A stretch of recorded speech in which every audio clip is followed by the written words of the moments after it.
السلام علیکم شیخ، یہ مہینہ تو اصل میں بہت سارے لوگ جو ہے ہمارے دینی بھائی وہ یاد حسین کی اس میں گزارتے ہیں.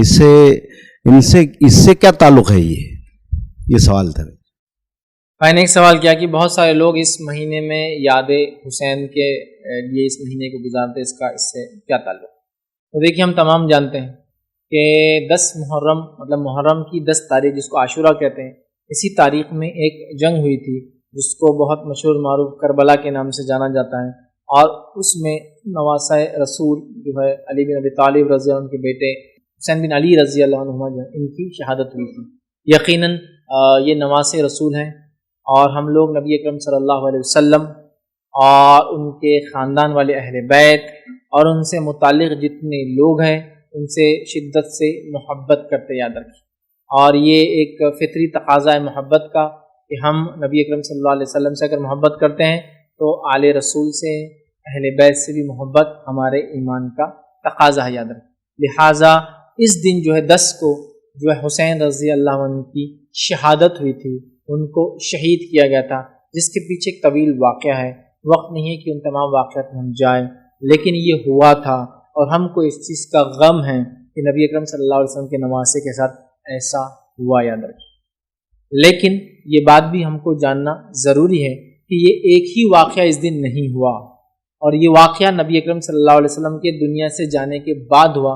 61 ہجری میں بہرحال یہ واقعہ پیش آیا، اور نبی اکرم صلی اللہ علیہ وسلم کی وفات 11 ہجری میں ہو گئی.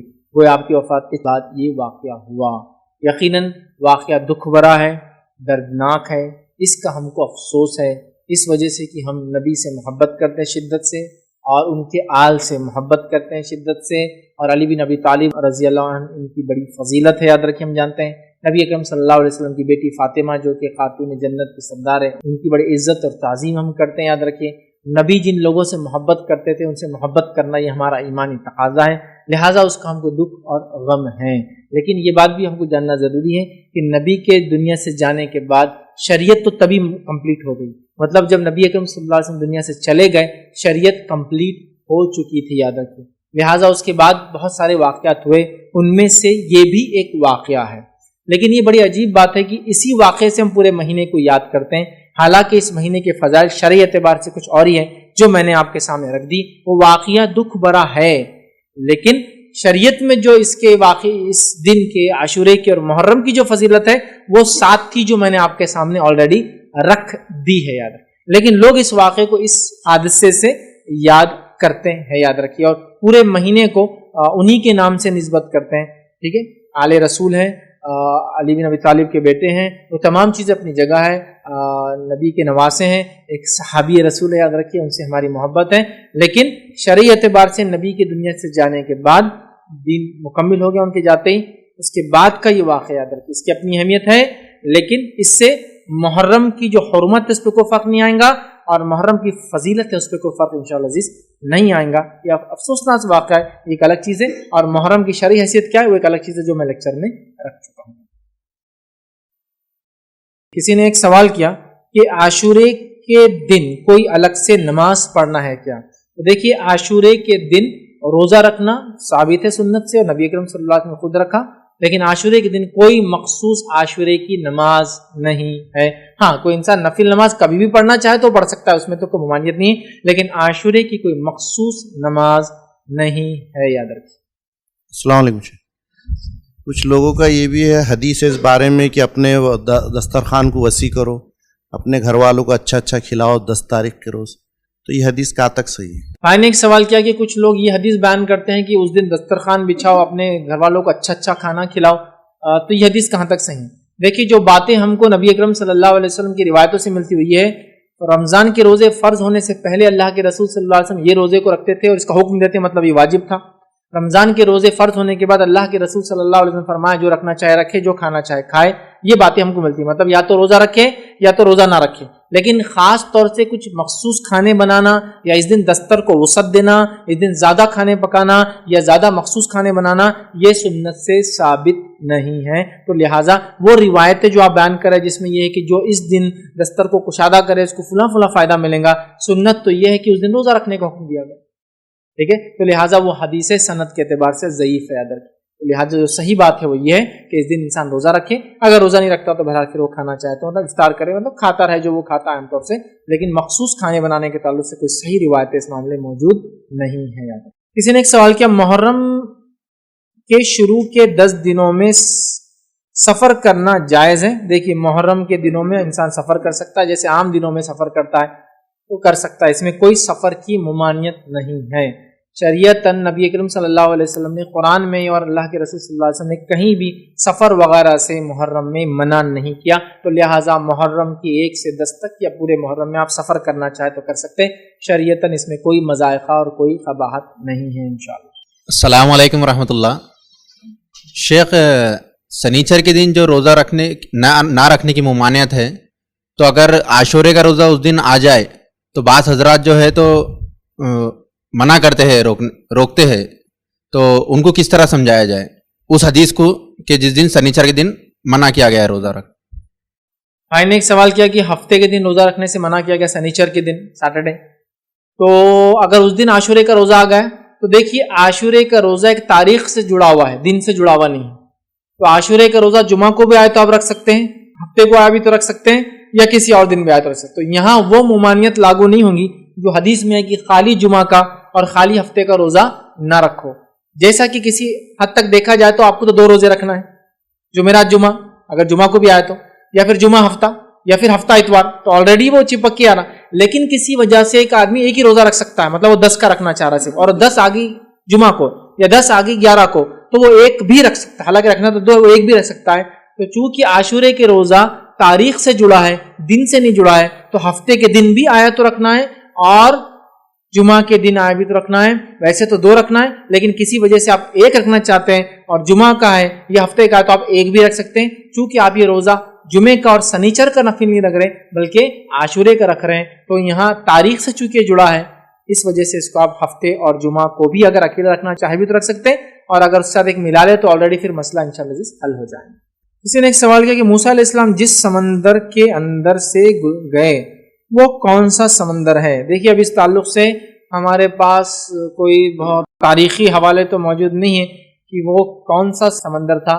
بولا جاتا ہے کہ وہ جو ہے ریڈ سی تھا, کسی نے دوسرا گلف بولا جو افریقہ اور جس کو کہتے ہیں سعودی پیننسولا کے بیچ میں آتا ہے. الگ الگ لوگوں کے الگ الگ اقوال ہے وہ کون سا سمندر تھا اور وہاں سے وہ کہاں نکلے تھے. تو میں یہ کہوں گا ایک لمبا عرصہ گزر چکا ہے تاریخ کے اعتبار سے, واللہ عالم بالصواب, اللہ ہی بہتر جانتا ہے کہ وہ سمندر کون سا رہا ہوگا. ہاں اگر آثار قدیمہ سے یا پھر جس کو کہتے ہیں ہم ایسی چیزیں ڈھونڈ پاتے ہیں ہسٹوریکلی, ایسا سرچ کر پاتے ہیں جس کو ہم کہیں گے جو ہے کسی ذریعے سے, ٹھیک ہے, ہسٹری کے اندر جا کر یا کچھ کلوز معلوم کر کے, تو پھر ہم شاید پن پوائنٹ کہہ پائیں گے کہ کون سا سمندر تھا. ورنہ لوگوں کے مختلف اقوال ہیں, چونکہ یہ اقوال ہے کوئی فیکٹ نہیں ہے, اور یہ واقعہ آج کا اور کل کا نہیں ہے. آج سے کم و بیش عیسیٰ علیہ السلام کو 2000 سال ہو چکے, اور لوگ کہتے ہیں کہ عیسیٰ علیہ السلام سے 1200 سال یا 1300 سال یا 2000 سال پہلے موسیٰ علیہ السلام. تو ایسا بھی دیکھا ہے تو 3200 سال پرانی ہم بات کر رہے ہیں. یا تاریخ اعتبار سے رمیسس II, لوگ کہتے ہیں کہ رمیسس نام کا ایک بادشاہ تھا ایجپٹ کا جو 2 نمبر کا, رمیسس II, اس کے زمانے میں موسیٰ علیہ السلام تھے, وہ فرعون تھا اس زمانے کا. اور فرعون کو ایک شخص کا نام نہیں, فرعون ایک خاندان کا نام ہے. جیسا کہ مغل ہے تو وہ ایک خاندان ہے, لودھی ہے ایک خاندان ہے, یا موریہ ہے ایک خاندان ہے, ٹھیک ہے, کوئی ایک آدمی کا نام نہیں. تو اسی طرح فرعون بھی ایک ٹائٹل تھا. رمیسس II جو اس زمانے کا فراؤ تھا, وہ اس زمانے میں کہتے تھے, اب اس کی تاریخ بتائی جاتی ہے 3200 سال پرانے تھے. واللہ عالم, بہرحال قدیم زمانے کی بات ہے. تو میں پن پوائنٹ تو نہیں کہہ سکتا ہوں, کوئی نہ کوئی سمندر تھا جو اللہ کے حکم سے پھٹا تھا اور موسیٰ علیہ السلام گئے تھے. تاریخی اعتبار سے اگر کچھ باتیں نکلتی ہے فائنڈنگز میں, پھر ہم پن پوائنٹ شاید کہہ پائیں گے. السلام علیکم. یہ مہینے میں جو پڑوسی لوگ میٹھا دیتے اور حلیم پڑوسی, تو وہ کھانا کیا نہیں کھانا؟ بھائی نے سوال کیا کہ محرم کے مہینے میں اگر کچھ لوگ اگر کھانا وغیرہ میٹھا وغیرہ اگر بھیجتے ہیں تو کھانا صحیح ہے نہیں. دیکھیے اگر عام اعتبار سے کوئی کھانا بنا رہا ہے عام اعتبار سے, تو اس میں تو کوئی حرج نہیں. عام اعتبار سے مراد یوں ہی کسی نے بنا لیا کہ بھائی آج 10 محرم ہے اور ہم آج روزے سے ہیں تو شام میں روزہ کھولیں گے, تو روزے میں جنرلی لوگ کچھ نہ کچھ الگ بناتے ہیں اس نسبت سے, کسی نے کچھ میٹھا اور کچھ الگ چیز بنا دی تو ایک الگ مسئلہ ہے، لیکن اگر کوئی مخصوص ہے ٹریڈیشن کی وجہ سے یا کوئی بدعت کی وجہ سے یا کوئی خرافات کی وجہ سے کرتے ہیں تو آپ اوائڈ کریں. تو یہ ڈیپینڈ ہے سامنے والا بھیجنے والا کس عقیدے کا ہے، آپ وہ دیکھ لیں. اس کے اعتبار سے اگر وہ صحیح العقیدہ ہے، آپ جانتے ہیں کہ بدعت خرافات نہیں بھیجیں گا تو کوئی حرج نہیں، لیکن آپ جانتے ہیں کہ نہیں یہ تو خرافات وغیرہ کر کے بھیجیں گا تو اوائڈ کیجیے. تو بہرحال یہ ڈیپینڈ ہے، ورنہ عام اعتبار سے کوئی چونکہ اس دن لوگ روزہ ہے ہوتا ہے، روزہ ہے تو لوگ جلیبی منگا کے کھاتے ہیں، بھجی منگاتے ہیں، ساتھ میں پھل فروٹ منگاتے ہیں، اسپیشل کھانے منگاتے ہیں، تو وہ نسبت سے تو انشاءاللہ کوئی حرج نہیں ہے. لیکن اگر مخصوص ہے تو پھر آپ کو دیکھنا ہوگا، اس کے اعتبار سے آپ اگر وہ درست ہے تو کھائیے، نہیں ہے تو اوائڈ. کسی نے ایک سوال کیا کیا محرم کے مہینہ شروع ہونے پر کوئی دعا ہے؟ تو دیکھیے نئے مہینے کا چاند دیکھتے وقت ایک دعا ہے، وہی دعا ہے محرم کے لیے. تو محرم کا مہینہ شروع ہونے پر خاص دعا تو نہیں، وہی عام دعا ہے جو نئے مہینے کے چاند دیکھنے پر کی جاتی، وہ آپ انشاءاللہ پڑھ سکتے ہیں. میرا سوال یہ ہے کہ محرم کے مہینے میں شادی کرنا کیسا ہے، اور 10 محرم کو اس کو لوگ منحوس سمجھتے ہیں کہ محرم کے مہینے میں شادی کی جائے. بھائی نے سوال کیا کہ محرم کے مہینے میں شادی کرنا کیسا ہے، اور خاص طور سے 10 محرم کو کیا انسان شادی کر سکتا ہے؟ تو دیکھیے اگر آپ کی شادی طے ہوئی اور آپ کرنا چاہیں تو ضرور کیجیے، اس میں انشاءاللہ کوئی حرج نہیں. لیکن اگر سوال عام ہے کہ محرم میں شادی کرنا کیسا ہے اور کیا 10 کو کر سکتے ہیں، تو دیکھیے آپ کے لیے اس میں کوئی حرج نہیں ہے، کوئی حرج نہیں. یہ مسئلہ ایسا بھی ہو سکتا ہے کہ آپ نے 10 محرم کو شادی طے نہیں کی، لیکن آپ نے طے کی تاریخ انگلش. اب ظاہر سی بات ہے 6 مہینے پہلے شادی طے ہو گئی، اب دن تو سرکتے جائیں گے نا، 3 مہینے 30 کے ہوں گے، 3 مہینے 29 کے ہوں گے، ٹھیک ہے. اب ہوگا یہ کہ جب وہ پہنچیں گے وہاں تک، سمجھ رہے آپ، تو یہ ہوگا کہ ڈیٹس چینج ہو جائیں گی، اور آپ نے طے تو کی تھی سمجھو 11 محرم کو، 8 محرم کو یا اس کے بعد، اور وہ آ گیا 10. انشاءاللہ کوئی مذاق نہیں. محرم میں شادی بیاہ کی ممانعت کی کوئی دلیل ہم کو نہیں ملتی. قرآن اور سنت میں محرم کے تعلق سے ایسی کوئی بات نہیں ہے کہ اس مہینے میں شادی بیاہ نہیں کرایا جا سکتا ہے، ایسی کوئی دلیل نہیں. پھر وہ محرم کی کوئی تاریخ ہو، کوئی دن ہو. ویسے تو حکم تو یہ ہے سال کی کوئی تاریخ ہو، کوئی گھڑی ہو، کوئی دن ہو، رات ہو یا دن ہو، شادی کے لیے کوئی فکس چیز نہیں، آپ کبھی بھی کر سکتے ہیں. کیا تہجد میں آپ شادی کر سکتے ہیں؟ ہاں کر سکتے ہیں، کوئی مذاق نہیں. کیا فجر کے بعد شادی ہو سکتی ہے؟ ہاں ہو سکتی ہے. ظہر کے بعد، عصر کے بعد، مغرب کے بعد، عشاء کے بعد. ہمارے پاس تو اتنا مسئلہ ہے، آپ نے 10 محرم کی بات کر لی، محرم کی بات کر لی، لوگ تو یہاں تک سوچتے ہیں کہ اگر عصر کی بات کی شادی اور مغرب لگ جائے تو بولتے اب طلاق ہوتی ہے اس کی، چونکہ دن بدل گیا. کچھ بھی نہیں ہے. شرعی اعتبار سے سال کے کسی بھی دن، کسی بھی تاریخ، کسی مہینے اور کسی بھی گھڑی میں شادی کی جا سکتی ہے. اگر آپ کا یا کسی شخص کا پلان ہو تو اس میں شرعی کوئی ممانعتیں نہیں ہیں. تو اس میں محرم بھی انکلوڈ کر سکتے ہیں آپ. محرم کے علاوہ اور بھی جو حرمت والے مہینے ذوالقعدہ، ذوالحجہ ہے، رجب ہے، یا کوئی اور مہینہ ہو سکتا ہے، رمضان ہو سکتا ہے. اس موصول رمضان میں بھی نہیں کرتے بالکل. محرم میں، رمضان میں، سفر میں، شعبان میں، شوال میں، سال کے کسی مہینے میں شادی کرنے میں انشاءاللہ کوئی حرج نہیں. کسی نے ایک سوال کیا یوم عاشورہ کی کیا حقیقت ہے، یعنی جو ماتم کیا جاتا ہے صحیح ہے، اور جو دیکھنے جاتے ہیں کیا یہ بھی صحیح عمل ہوگا؟ تو اس کوئی ڈیٹیل دیں. بس میں یہ کہوں گا کہ ماتم کرنا نبی اکرم صلی اللہ علیہ وسلم سے ثابت نہیں ہے. ماتم کرنا صحابہ، تابعین، تبع تابعین، سلف صالحین سے ثابت نہیں ہے. کسی کے مرنے پر نوحہ یا ماتم کرنے کی شرعی حقیقت کیا ہے، میں ایک پورا لیکچر اس پہ رکھ چکا ہوں، آپ اس کو دیکھ سکتے ہیں. لیکن یہ ثابت نہیں ہے، تو لہٰذا نہ کرنا ثابت ہے اور نہ ہی دیکھنا ثابت ہے. تو لہٰذا آپ بھی پھر اوائڈ کریں، نہ کریں نہ اس کو دیکھیں، یہی زیادہ بہتر ہے. چونکہ سلف صالحین میں سے کسی نے بھی کیا اس کی کوئی دلیل نہیں ملتی ہے. کسی نے سوال کیا ان دنوں میں کچھ خاص کھانے بنائے جاتے ہیں، کیا یہ صحیح عمل ہوگا؟ دیکھیے اگر کوئی انسان حرمت والے مہینے کے اعتبار سے یہ سوچتا ہے کہ ہم کچھ کھا لے پی لے، یا تعظیم والے دن ہیں، یا روزہ رکھتے ہیں لوگ محرم میں تو ہم ان کو کچھ بھیج دیں جس کی نسبت سے وہ کچھ خاص بنا لیتے ہیں، تو اس میں کوئی حرج نہیں. لیکن بہت سارے لوگ عجیب اور غریب رسومات کرتے ہیں، وہ تو بالکل صحیح نہیں ہوگا، صحیح نہیں ہوگا. کچھ لوگ یہ کرتے ہیں کہ شربت بنا کے خاص طور سے ان دنوں میں بانٹتے ہیں. میں کہتا ہوں یہ درست نہیں ہوگا. وہ کہتے ہیں کہ وہ لوگ کو ثواب ملیں گا، جو کربلا میں جو لوگ تھے ان کو اس کا اجر ملیں گا. لیکن میرے بھائی اگر آپ اس واقعے کو یاد کر کے کوئی شربت پی رہے ہیں تو تعجب کی بات ہے. وہ واقعہ خوشی کا تو کسی بھی لحاظ سے نہیں ہے، وہ واقعہ ایک شہادت اور غم کا ہے. تو آپ اس دن شربت بنا کے پیے، میں تو سمجھتا ہوں اس کا ریلیشن کیا، مجھے کچھ سمجھ میں پلے نہیں آتا. مطلب غم تو ایک الگ چیز ہوتی ہے، کوئی غم کے اندر جیسا واقعہ لوگ سے سناتے کہ وہ لوگ پیاسے تھے، ان کو پانی تک نہیں ملا، اور یہاں آپ لوگ شربتیں پلا رہے ہیں، یہاں لوگ آپ دودھ پلا رہے ہیں، آپ لوگوں کو دودھ کی شربت پلا رہے ہیں، یہ کون سا طریقہ؟ تو یہاں مسئلہ یہ کہ ایک طبقہ جو ہے مکمل غم میں چلا گیا اور دوسرا طبقہ مکمل خوشی میں چلا گیا اس مہینے، بہت غلط بات. ہم نے اعتدال کی راہ اپنانی چاہیے. تو لہٰذا شربت وغیرہ بنانا، اسپیشل کھانے بنانا، بلکہ یہاں تک کہا گیا کہ اس میں کچھ خاص قسم کے میٹھے بنائے جاتے ہیں نا. ایک میٹھا ہوتا ہے، روٹیاں ڈالی جاتی، چونگے بولتے ہیں، ہاں روٹیاں ڈالی جاتی ہے، اس کے بیچ میں ایک سوراخ ہوتا ہے. کیوں ایسا اسپیشل کرے نہیں سمجھا. مطلب ایک طبقہ غم منا رہا ہے، دوسرا طبقہ اتنی خوشی کی اسے میٹھے بنا رہا ہے، شربتیں بانٹ رہا ہے اور پتہ نہیں کیا کیا کر رہا ہے. ہم لوگوں کو قرآن و سنت کے مطابق اعتدال پر چلنا ہے.